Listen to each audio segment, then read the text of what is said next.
Okay, I thought I'd do an update video. It's been a while. I'm in my store. And I wanted to let you know my house burned Thursday. Let's see, today's Wednesday, so a week ago. And it was a wire up in the ceiling. And so all my furniture, my mom and dad's French provincial bedroom suit they got when they were pregnant with me, it didn't burn, but it's got plastic dripped all over it, and it stinks. Anything in there stinks so bad. My oak dining table and chairs stinks. Not burned, but stinks. And I wish I could share pictures. I'll share a GoFundMe link if you want to help me out, or if you just want to see. It's got like 1 or 2 little pictures, but I'll try to figure out a way to share some pictures. Living room, it's burnt bad. And most of it was up high, and because the wire was in the ceiling. And the little bedroom, I kept all my fabric and stuff in, you know, my clutter. It was bad. The wall's even gone. And I mean, there's no ceiling in those areas. It's just black boards. And it burned the top half of the master bedroom door because most of the fire was up high. And burned the hall and the living room. Let's see, part of the master bedroom, the hall, that little bedroom, my living room, and the rest.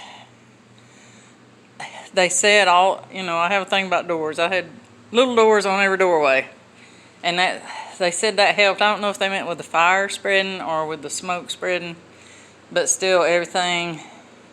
There's glassware that in rooms that didn't flame up, and they're just like black gray looking.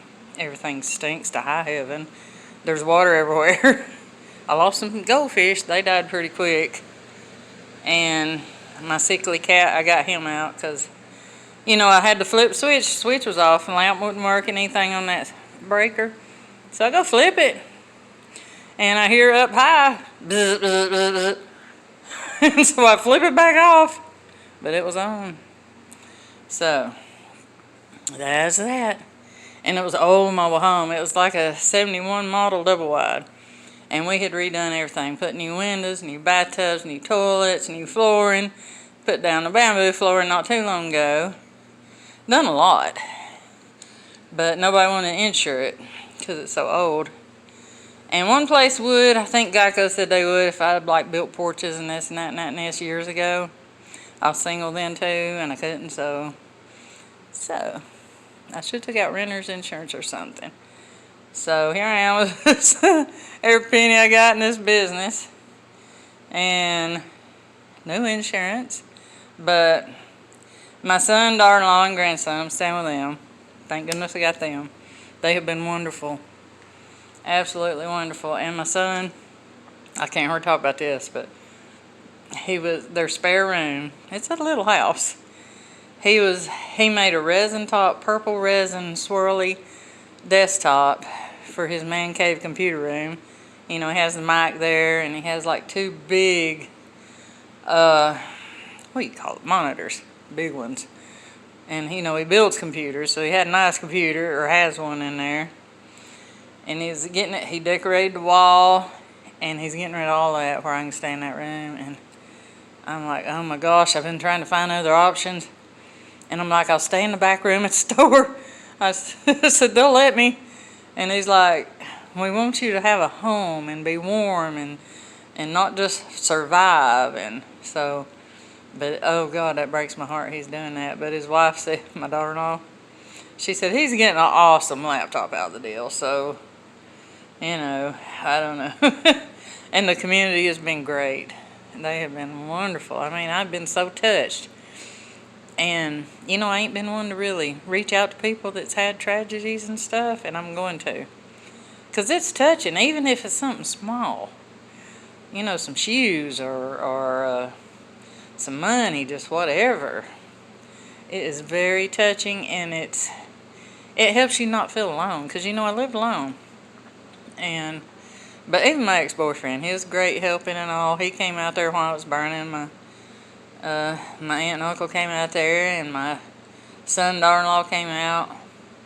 The firemen were great. Neighbors come out and said they'd feed my cats, but I'm gonna drive down there. It's like 20 minutes for me, but I don't want to ask her to do that unless I can't make it out there, maybe. And people give me money, and my daughter-in-law's sister made the GoFundMe account, and people I don't even know have donated, and it's just, I had customers come in here, give me $100, and then 2 of the people I used to work with at Walmart brought me money here, and it's just like, it's so touching. But that's what I'm doing now. But things might get better. And I was thinking, God's been involved so much in my life lately. I'm like, why did he let my house burn? But I guess we shouldn't question, although we do. It's human nature. My house, it was a flood zone, and it was a mobile home, and it had a lot of mold and mildew issues. And me with COPD and asthma, I mean, it might turn out to be a good thing. I might get to where I can breathe better and, do better and everything. So, I don't know. But I just want to share that with y'all. And over that first night, or the next day, maybe that day and the next day, I was scared of everything. Not just fire. I was getting scared of everything. And I was thinking everything, I'd be looking at people's roofs thinking that their house was smoking, and going to go over there and check it out. And if I saw a dark place at my son's house, I'd think, it was like instant thinking it'd burn. And I wouldn't go to the store if they were all in bed. I was afraid the house would catch on fire, but that's gotten better. And I was like, I don't want to get on Xanax or anything. I ain't ever took it. If it had kept on, I'd had took something. But so I'm like, I'm going to go buy a pack of cigarettes. It helped. It didn't help my breathing, but it helped my nerves. And so, yeah, and I can't imagine people who's lost somebody in a fire and actually saw the flame. I didn't see no flames, not even from the outside, because I guess that tin roof kept it in the flames inside. And so it's traumatic, and it'd be really traumatic if you were escaping flames and actually lost somebody. And really, really reach out to people if they're in that situation, because it's traumatic. I handled it good, but it messed with my head. And if it had been worse, it'd still be messing with my head. So really come together as a community when people need it. I'm realizing that too. I was like, well, I'm busy, or I ain't got that much money. There's other people who help them, but I'm gonna do better. But just want to share that with y'all, and y'all take care, and I'll figure out what to do from here. Bye, y'all.